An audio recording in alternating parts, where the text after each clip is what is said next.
Counselors Craft a Curious Path with Ruby and Olivia. Hi, I'm Caitlin Ruby Miller, a multidisciplinary artist, singer-songwriter, therapist, and wisdom seeker with a background in opera, ceramics, and photography. And I'm Olivia Candosia. I'm an actor, theater director, voiceover artist, early childhood educator, and drama therapist. We are both neurodiverse therapists who strive to infuse more wonder, authenticity, and joy into modern life. We're here to share our hearts and stories, and in turn, listen to yours. Here we gather with you to craft the curious path of life, therapy, and art. Welcome and co-create with us.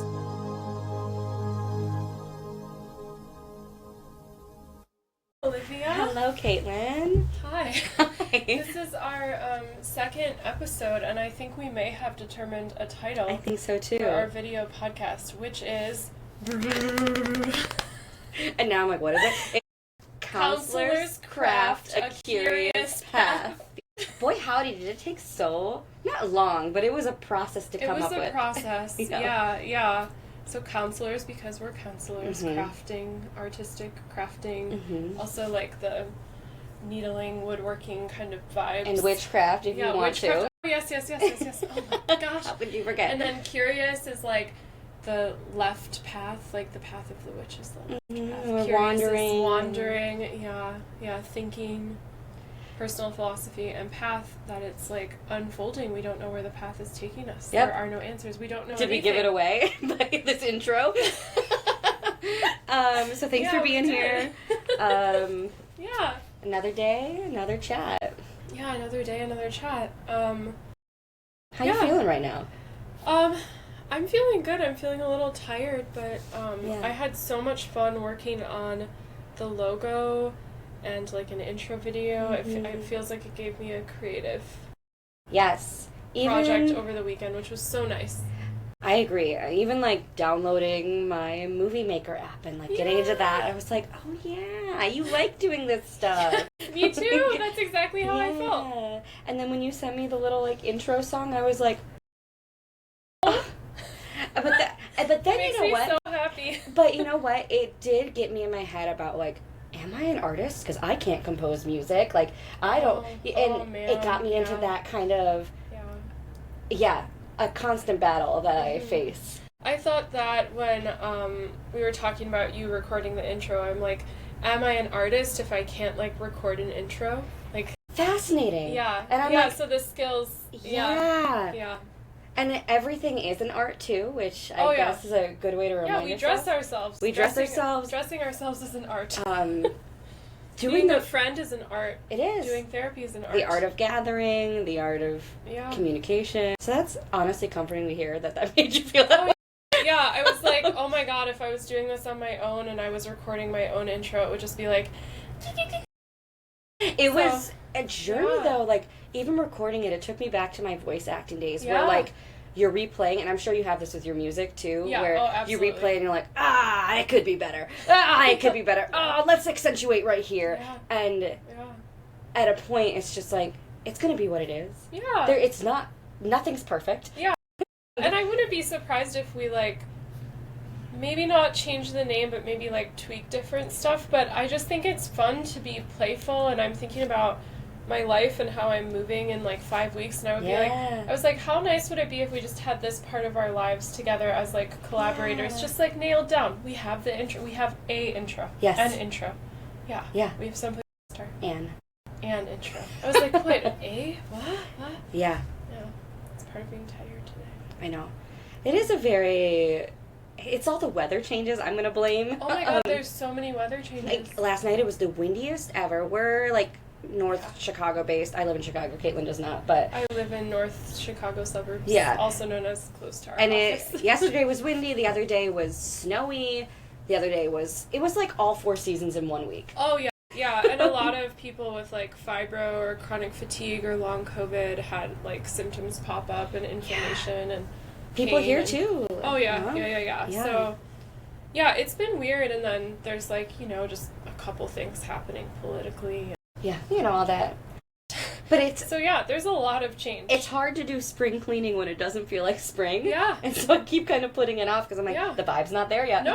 And that's okay. It is. It Yeah. is. But it is funny. I'm like, dishes, you're going to sit there a little longer until I feel like I absolutely have to do you. That's the perks of being alone, or living alone, not being alone. No, yeah, I live alone right now too, and I'm like, ooh, yeah. Sometimes it's nice, sometimes it's sad. Yes, agreed. Yeah. Agreed. Yeah. We have pets. You've got a dog. Yeah. I've got a cat. Yeah. And I got a cat because I was feeling lonely last year, and I knew I needed something. Has it solved all of it? No. The Did- cat is not a human. No. Yeah. But you know what? I am in this phase now where I'm about to graduate, and so I'm getting to have more time to like do things I want to do and connect with friends. And I hosted a game night on Friday night with some people. Was that the thing with the cake? Yeah, I made it. Oh my gosh, I wish I could have a piece of that cake. I have some in my house. Oh my gosh, can you bring some on Wednesday? Yeah. Okay. I was thinking about it today. But the cake said, I bought it from Jewel, but on the cake it said, "Oh my god, I have friends." Yeah, it was so cute. It was so cute, but I felt very sad afterwards. I felt really overwhelmed, like I haven't done this in a while. Like, I didn't have a bad time by any means, but I didn't feel present. Because there were new people coming in, it was different group dynamics. I was like, okay, who am I with this person? Who am I with this person? How do I, like, mask, whatever. Like, it was just so, it was hard for me to feel like I wasn't in charge of everyone's well-being. And then if you're trying to be in charge of everyone's and they're different enough, then you can't, you're going to fail. And everyone was fine. Everyone was fine. I was the one who was, like, I started crying before everyone got there. And it's like, oh my god. So I'm in that phase of trying to figure out, okay, what's the right group of people, keep it consistent, maybe co-facilitate or co-host with someone so it's not all the pressure on me. I was thinking maybe you were doing so much prep work. Yeah. And it was a lot of just, like, head prep work. Yeah. Because it was at a cafe. Like, I didn't have to do anything. Even still. Well, you brought a cake. I did bring a cake. And you gathered people and you coordinated it, right? Yeah. I mean, and managing people's messages and things. Yeah, that's true. But that's been, like, big top of mind this weekend is, like, new phases of life and navigating them. I had a similar thought-ish. I was thinking about, someone said just do, like, a goodbye party for everyone in your life. And I was like, I don't think everyone would get along. I think I have to divide people up into categories. I'm like, my, like, friends who live in the building with me, my coworkers, and then my, like, people in Chicago who I've been friends with for longer. And it was a weird, but it reminds me of what you're saying, where, like, some people show up and you're like, oh, there's these people and then these people. And, like, I've read a book called The Art of Gathering. Oh, yeah. I've wanted to read that. I can lend you it. That would be great. Yeah. And in it says it's okay to be selective with who you invite to gatherings. Yeah. And I agree with that. But when I don't have a core group, everyone is from different walks of my life. Yeah. And they get along fine, but it is a matter of, like, figuring out what is the right vibe, doing my research a little more of, like, trial and error. And also vibe versus activity too. Like some people doing one activity might get along great, but then it's like, how much does it matter if people get along too? Is right. All of that. Yeah. It kind of reminds me of, like, I had this friend who got married a couple years ago, and I think they said something like, I felt so alone on my wedding day. Yeah, and I don't know, I'm getting that vibe from you. Like that's, you know what, and in the past week, I have gone to a wedding, I've hosted a gathering, and I've hung out with a friend one-on-one, which is, like, bonkers to me. That would happen maybe in, like, 8 months, like, but now it's happened in a week, and so I'm just kind of, I love people so much, but I'm so drained, and I'm thinking about if I had my own wedding, like, I feel like I would feel alone too. I really do. And so now I'm just looking at marriage differently. I'm just looking at so many things in a different way. Yeah. And then there's the thought of, what is it called? When you, like, feeling alone versus being alone and the difference and, like, what can elicit the feeling of being alone even when you're not alone. And I'm wondering for you, I don't know. I'm curious if I, like, have these expectations but I haven't labeled exactly what they are for me, and so I always end up a little bit disappointed because the expectations weren't met, but that's also because they weren't labeled. Like, I didn't even identify what they were. And so when I'm looking for friendships, I am, like, searching for this thing that I think, like, I want to connect with people, but, like, what does that actually mean, Olivia? What do you mean you want to connect with people? And so from working here, I'm realizing, like, maybe I need to be more specific with what I actually want and not just this broad idea. I mean, it's okay, I'm learning, but, like, it would be nice to kind of get a little more. But also, like, maybe what relationship can provide what, Yeah. too, because I feel like when I was struggling with that more, it was that I was defining, like, something as what is, like, a best friend or a good friend, and then how can someone meet those criteria, and now it's more of, like, oh, I will likely have this type of experience with this person and this type of experience with this person, and it'll all be different. Yeah. But that is different than what you're talking about with, like, the party, where it's, like, all of a sudden everyone's together. Because it is nice, like, we have it here at Effective Artistry, like, everyone who works here knows each other in their own way, and so then you're not having to do that labor of, like, oh, so you're from my high school days, and meet this person. Because I think that's part of it, too, is, like, watching people get to know each other and being the connecting thread, and that can be exhausting. Right. It was very sweet, though, in between a game. My best friend Joey from high school, we were attached to the hip, and we were talking about how people were jealous with us. And we're not like, oh, people were jealous. They were actually, like, very jealous. Yeah. And he, before we started another game, he's like, hang on, everyone. I want to know how everyone knows Olivia. And so we had everyone just go around the circle, and it was, like, it wasn't my birthday. It wasn't, but it was so cool to, like, you can have a gathering or a celebration for anything. And that felt really special to kind of just pause for a second and acknowledge, like, okay, we don't all know each other. And I think more gatherings could benefit from having structure. Yeah. Like, structure as in, how would structure apply to that gathering? That was, like, one, we stopped and we took a moment to, like, introduce ourselves. There's some structure there. I've hosted gatherings where I do the same kind of thing, where we're going to introduce ourselves and then we're going to say something that we like about ourselves, whatever. Or it's having an activity or, you know, a game or a movie that we're going to watch, and then we're going to do this. I mean, there's a reason we all like structure and routine.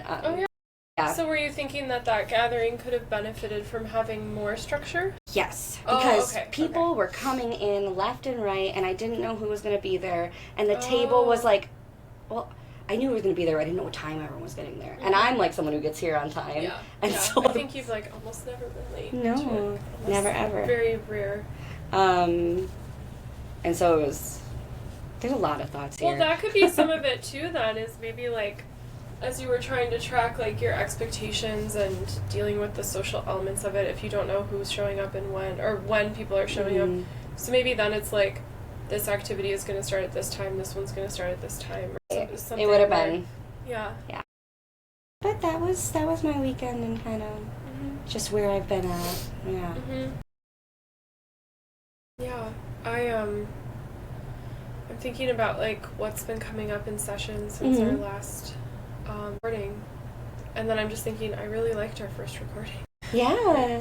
What's been coming up? Anything notable?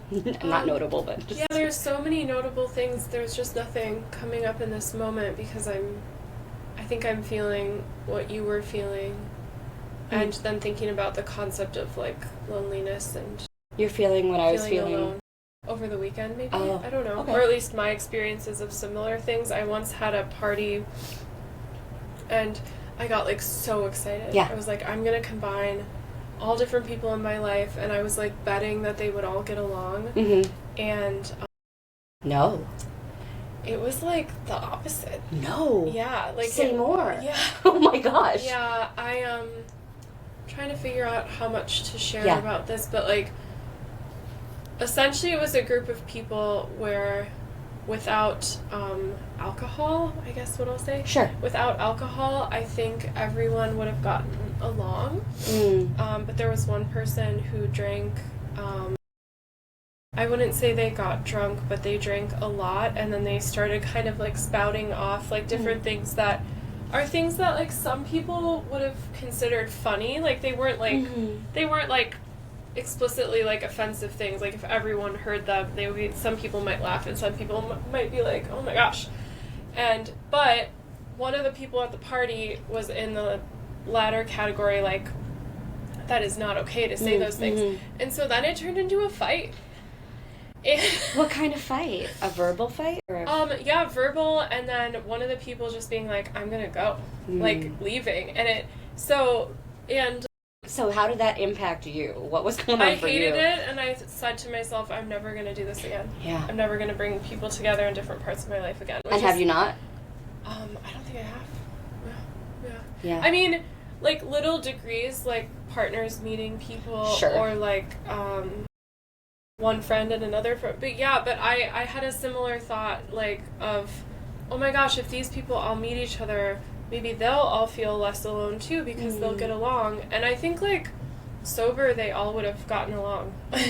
It's interesting, too, like, the goal you had, it sounds like, was, like, I want other people to feel less alone. Was that? It was more of, I would love to bring together all these different people that I love, and maybe at some point they'll love each other, and we could all hang out. So, like, building, like, community in Chicago. And, because, like, I think it would be beautiful, for example, to have enough of a group of friends where it's, like, we do a Tuesday game night, and usually, like, at least 3 people show up, but, like, 20 people get invited or something. So I was trying to do that kind of thing where it's, like, oh, if they all know each other and like each other enough, then maybe we can do, like, and it just, like, fell apart. Yeah. It was so dramatic. Yeah.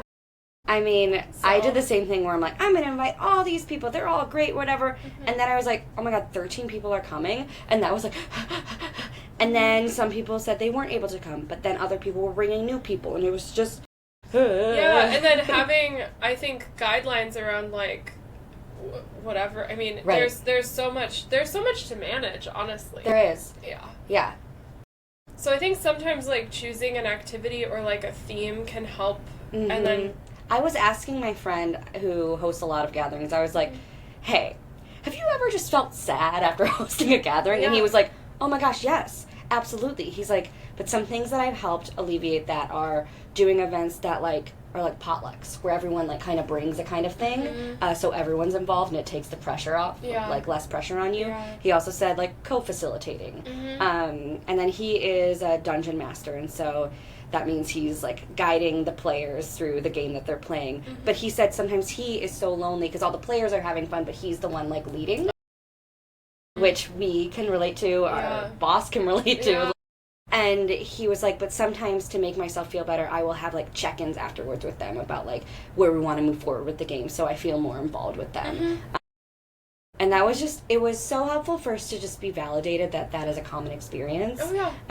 Because I was like, am I an idiot for, like, being sad about a thing that I hosted that I wanted? And, like... And that maybe another aspect of it is the people who came maybe would have said this was successful. Yeah, they loved it. Yeah. They had so much fun. And then I feel like the loneliness gets even worse because it's like, oh, well, if they all had fun and I feel lonely and, like, I didn't enjoy it as much, then, like, what? Is there something wrong with me? So just getting that, like, no, it's common. Here are some tips and tricks. He also talked about how he, like, he will, like, invite people to a gathering, and then depending on how they are at that, like, initial gathering, it's his research to be like, okay, maybe I don't want you for something at home. I'm going to do something in public first and then, like, baby step my way. So I'm going to burp.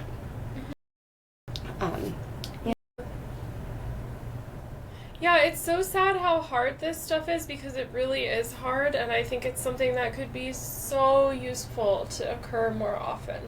What, just, like, gathering? Yeah, gathering in, like, that's one of the things I'm sad about with moving because I feel like having, like, group therapy in person would be so amazing. But, like, gathering in person in a way that there's, like, enough structure and, like, social norms around it that it's sort of, like, automatic. And I feel like the closest to that is, like, we're going to have dinner at this restaurant at this time once a week, or we're going to have a potluck at this home X amount, or, like, something where it's, like, or, like, we're going to play D&D for X amount of time. Right. Having a purpose of going in, cause sometimes I'm like, okay, we're just eating. Like, sometimes eating isn't even enough for me. Like, I need a game, some form of entertainment.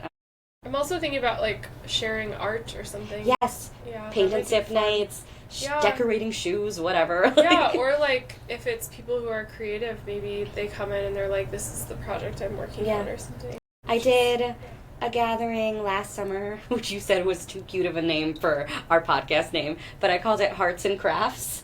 Yeah, that's lovely. And it was great. It was like, I'm feeling lonely. I'm going to gather all my friends at the beach, and we're all going to bring our own art supplies, and we just did art. And I did our little intros. Still felt sad afterwards, because I think I worked so hard, and then it was over. And So it was like you enjoyed it, but sad in a different way than this one? Yes, but also the same way. I don't know what's going on.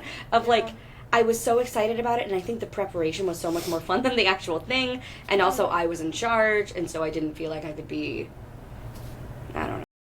That would be interesting, like a recurring crafting night where... Yeah, if it was regular, I think that would be... Yeah, I think there's something about having it be a one-off thing that sounds...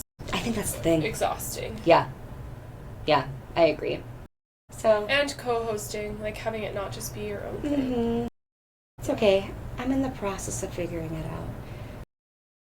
Yeah, I'm thinking about a group of people, like neighbors, and we've done like 4, I guess, like casual parties over the course of like a year and a half, and each party feels easier. Yeah. Each one is like, okay, we know, like, so there might be something I like about that. it.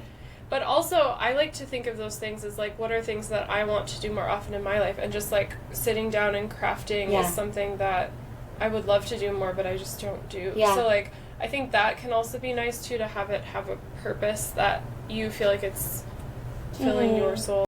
Makes me think, and now this is probably not the same for everybody, but family gatherings for me, I think now that I'm older, I am so much more relaxed. Like, I'm not trying to prove anything to my family members, and I can just sit. I can not talk the entire gathering and be okay with it. Where I know as, like, a kid and a teen, I was kind of like, look at me, like, I'm interesting, whatever. And now I don't care. Y'all have known me since I was a baby, you know? And that's kind of a nice relief of, like... Do you feel like you enjoy them more now? Yeah, I Family do. gatherings? I do. And that's because we've had more and more and more and more. And I also hear, like, an unconditional aspect of it. Like, these people have been in my life and will continue to be in my life versus, I don't know if there was something, like, feeling like you had to perform a level of value for people to, like, if I do another one of these friendship nights, will people come back? Will they enjoy it enough to come back? I mean, it is, I feel like something we've talked about of, like, wanting to show people our value, you know? Oh, yeah. I do it all the time. All the time. And just kind of letting go of that and just accepting, like, no, you are valuable. There's no, you don't, it's already there. It's already there.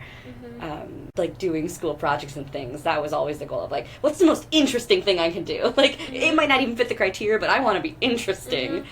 Yeah, and there's the, like, I really don't like this phrase, I want to try to find a new one, but the gifted kid stuff where it was, like, if you get told enough times, like, this not only was a great project, but it's the best I've seen in the 15 years I've been a teacher, I'm like, and then it's just like, so then for me, I feel like certain subjects, actually it was all of them except for history, became like, not only how can I do the best, but also how can I be like, I'm gonna frame this on my, and I'm just like, and I didn't, it was just so programmed in me that I didn't really consciously think of it as a thing that I didn't have to center until, like, sort of the whole break in perfectionism which happened after I graduated. What do you mean you didn't have to center?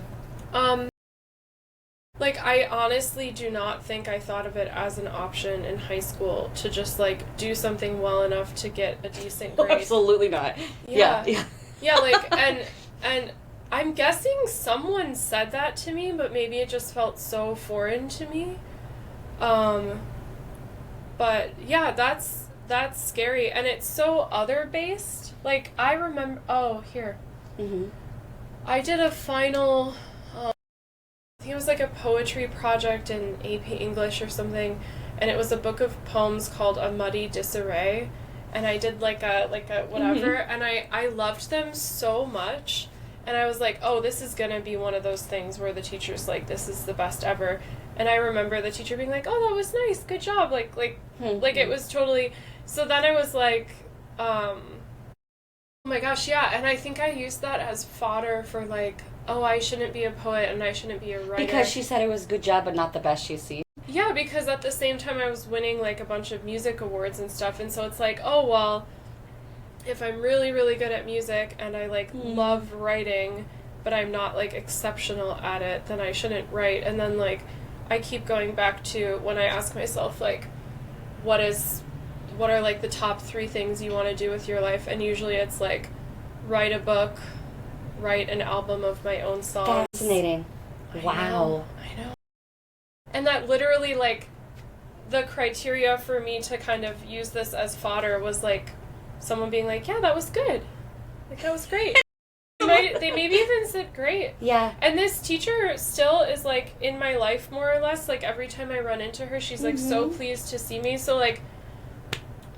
Right. Yeah. Interesting. Yeah. And usually when I start just, like, free writing... Like, I give myself the prompt, write something that will turn into a book. It's always, like, a book of poems. Isn't that... Yeah. Something there. Mm-hmm. It makes me tangentially think of, like, a creative writing project I had in my creative writing class senior year. And it was the end of the year, and it was so busy with all these things. And I didn't have time to write anything, but I had been writing blog posts for like almost every day of high school, which is creative writing. And I was like, it's still me. It's not present me, but I still wrote them. And I think a lot of people get stuck in their heads of like, well, that was like past me. Can I still do that? Which is a whole other.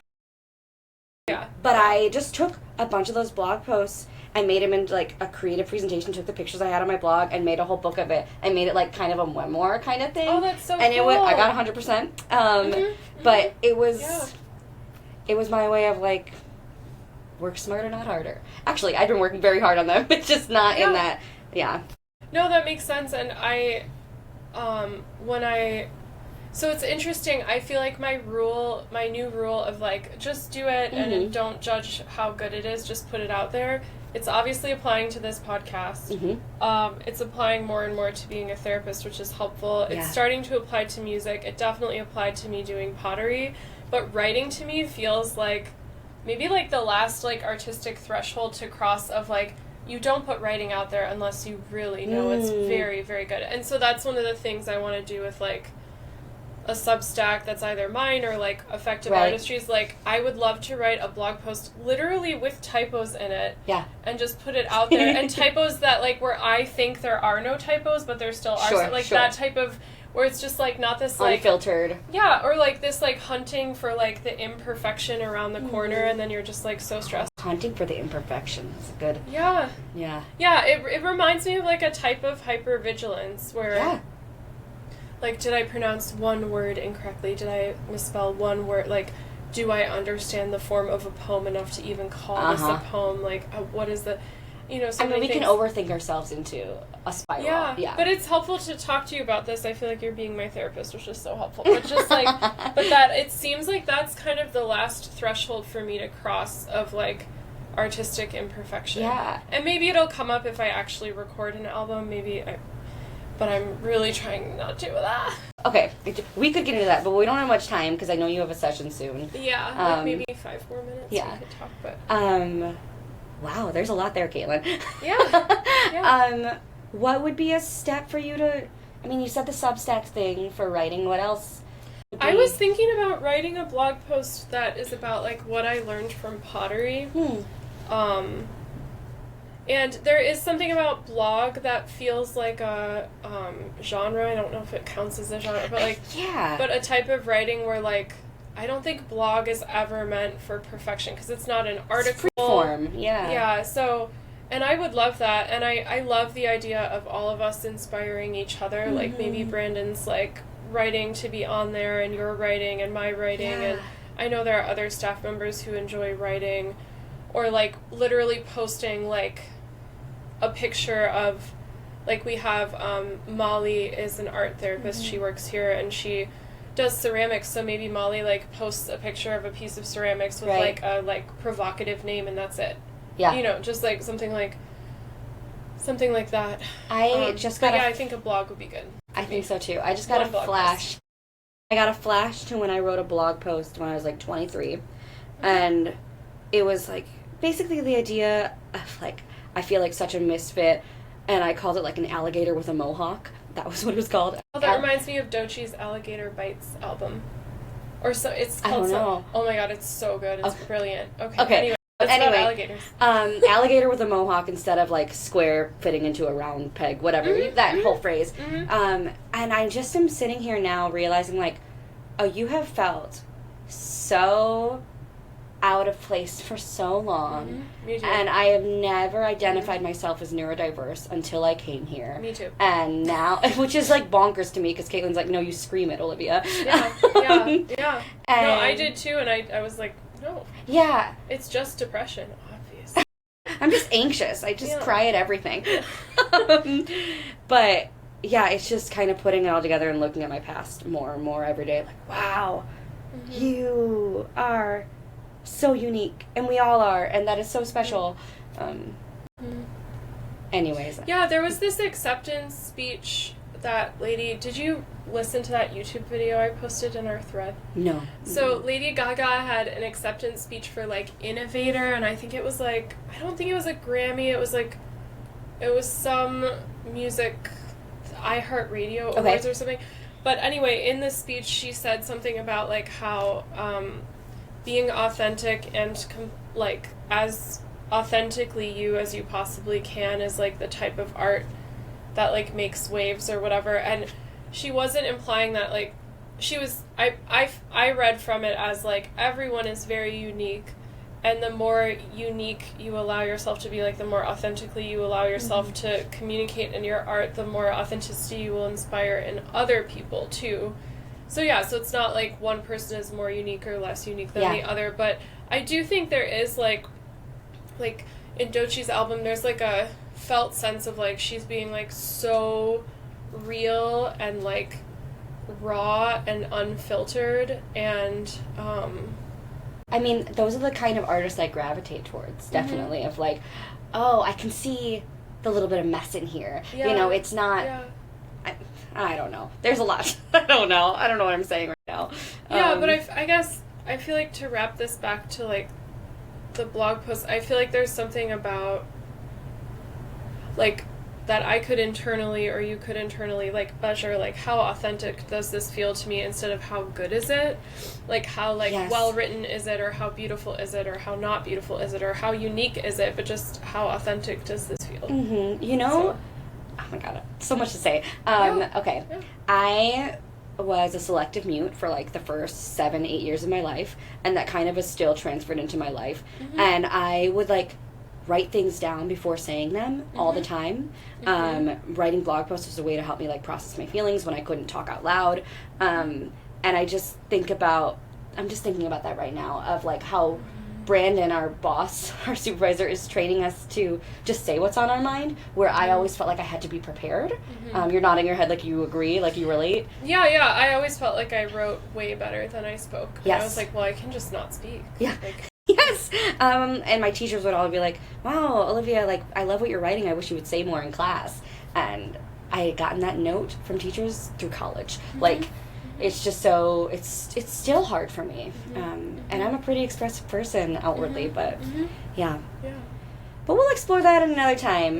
This was a lovely second episode. So this is, I guess an outro would be like, this is Counselors Craft a Curious Path, a video podcast, and we are therapists at Effective Artistry, a neurodiversity affirming practice in Illinois, and we do individual and we're doing groups together, group therapy. And if you guys, we were talking about this, like wanting to hear topics people might be interested in or questions they have for us. I think it would be interesting to have like a prompt. Yes, I would love that. Would be fun.